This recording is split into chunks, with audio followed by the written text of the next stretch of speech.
বন্ধুরা, অর্পিতা রেসিপিতে তোমাদের সবাইকে ওয়েলকাম। আজকে আমি বানাচ্ছি সন্ধ্যেবেলা চায়ের আড্ডা একদম জমে যাবে যদি থাকে এরকম একটা মুচমুচে স্ন্যাক্সের রেসিপি। এর জন্য দেখো প্রথমেই নিয়ে নিয়েছি 1 বাটি মতো ময়দা, আর লাগছে এখানে অল্প পরিমাণে নুন, চিনি আর কালো জিরে। এখানে দিয়ে দিচ্ছি তেল, সাদা তেল। এখানে 3 থেকে 4 চামচ মতো তেল দিয়ে দিলাম। এবারে তেলটা দিয়ে এই শুকনো উপকরণের সাথে ভালো করে আমরা এটা মিশিয়ে নেব।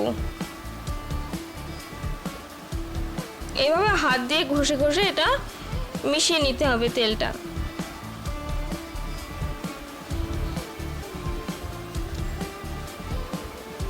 এই দেখো, যখন ঠিক এরকম হয়ে আসবে তখন এখানে অল্প করে জল দিয়ে একটা ডো তৈরি করে নেব। আর এটা যদি কালো জিরে যদি দেওয়া যায় তাহলে কিন্তু এর টেস্টটা কিন্তু আরও ভালো আসবে, সেই জন্য এখানে আমি কালো জিরেটা ব্যবহার করলাম। পরে দেখো এই ময়দার একটা ডো তৈরি করে নিয়েছি, খুবই অল্প সময়ে হয়ে যায়। এটা একটা নিরামিষ স্ন্যাক্সের রেসিপি তোমরা বলতে পারো। আর নিরামিষ দিনে এবং বাড়িতে গেস্ট আসলে কিংবা সন্ধেবেলা চায়ের আড্ডায় খুব সহজেই তৈরি হয়ে যাবে। দেখো ঠিক এরকম একটু শক্ত করে মেখে নিয়েছি। এবার এটা রেস্টে রেখে দিলাম 10 মিনিটের জন্য। আর এখানে লাগছে ধনেপাতা কুচানো, আদা কুচানো, কাঁচা লঙ্কা কুচানো।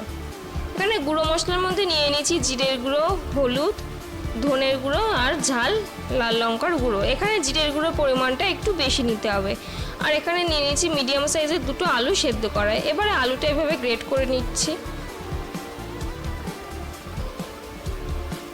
এবারে দেখো কড়াইতে অল্প পরিমাণে তেল দিয়ে তেলটা গরম হয়ে আসলে এর মধ্যে দিয়ে দিতে হবে গোটা জিরে।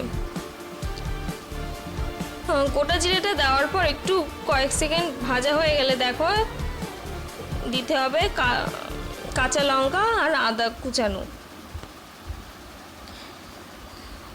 দিয়ে এটা একটু ভাজতে হবে। একটু ভেজে নিলে সঙ্গে সঙ্গে দিয়ে দিতে হবে আমাদের এই সেদ্ধ করে রাখা আলুটা। আদা দিয়ে কিন্তু বেশিক্ষণ ভাজা যাবে না। আমরা সবাই জানি তেলের মধ্যে আদা দিয়ে বেশিক্ষণ সেটা ভাজলে রান্নার টেস্টে তিতো চলে আসে। দেখো এইভাবে আলুটা মিশিয়ে নিচ্ছি। আর এর সঙ্গে দিয়ে দিলাম যে গুঁড়ো মশলাগুলো রেখেছিলাম সেটা দিয়ে দিলাম, আর তার সঙ্গে লবণও দিয়ে দিলাম স্বাদ অনুযায়ী। এখানে তোমরা ঝালটা তোমাদের পরিমাণ অনুযায়ী তোমরা ঝালটা কম বেশি করে নিতে পারো।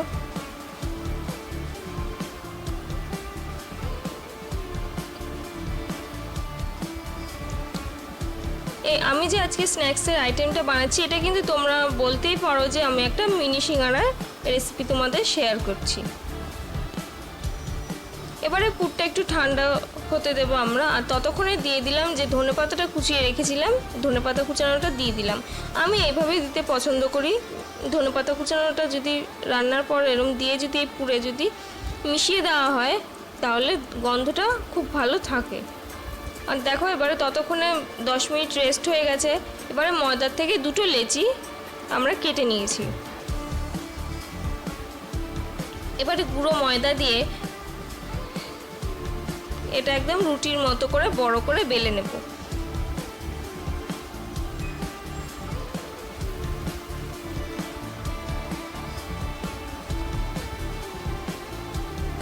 খুব ভালো লাগে এটা খেতে। তোমরা যখন বাড়িতে ট্রাই করবে তোমরা সেটা বুঝতেই পারবে। আর অবশ্যই তোমরা বাড়িতে কিন্তু ট্রাই করে আমাকে কমেন্ট বক্সে জানাতে ভুলো না যে তোমাদের কেমন লাগলো এই রেসিপিটা।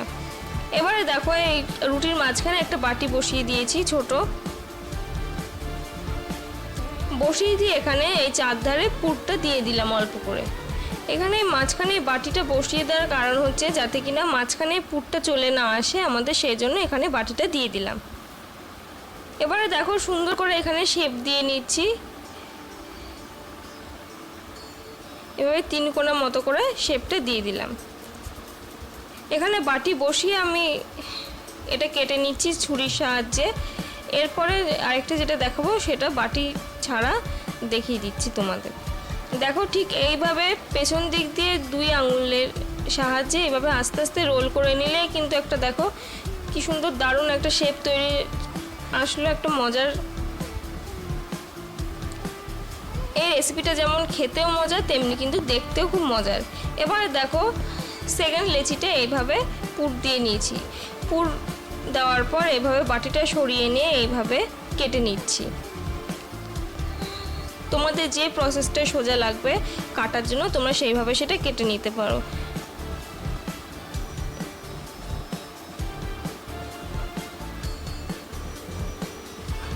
ঠিক দেখো একইভাবে এরম আঙুলের সাহায্যে হালকা হাতে এইভাবে রোল করলেই তৈরি হয়ে যাচ্ছে কি সুন্দর একটা শেপ।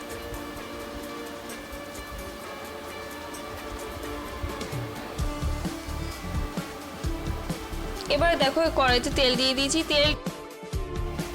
তেলটা কিন্তু খুব বেশি গরম করে কিন্তু এই সিঙ্গারাগুলো ছানা যাবে না। তেলটা একটু হালকা গরম হয়ে আসলে তখনই কিন্তু সিঙ্গারাগুলো ছাড়তে হবে। আর এক্ষেত্রে কিন্তু গ্যাসের ফ্লেমটা মিডিয়াম টু লোতে রেখে এগুলো ভেজে নিতে হবে, না হলে কিন্তু বাইরের দিকটা লাল হয়ে আসবে আর ভেতরটা কাঁচা থাকবে আর ঠিক খাস্তাও হবে না। ঠিক আমরা যেভাবে সিঙ্গারা কিংবা নিমকি ভেজে নিই গ্যাসের ফ্লেমটা একদম মিডিয়াম টু লোতে রেখে ঠিক এইভাবে ভেজে নিতে হবে। দেখো বন্ধুরা কি সুন্দর কালার চলে এসছে। এইভাবে আমার এক ব্যাচ ভাজা তৈরি হয়ে গেল। এবারে বাদবাকিগুলো ঠিক একইভাবে ভেজে নিচ্ছি।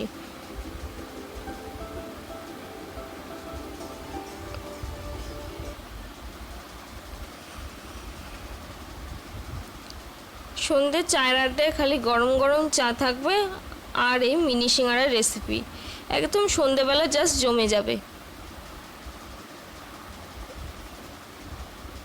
এই দেখো এই হচ্ছে ফাইনাল লুক।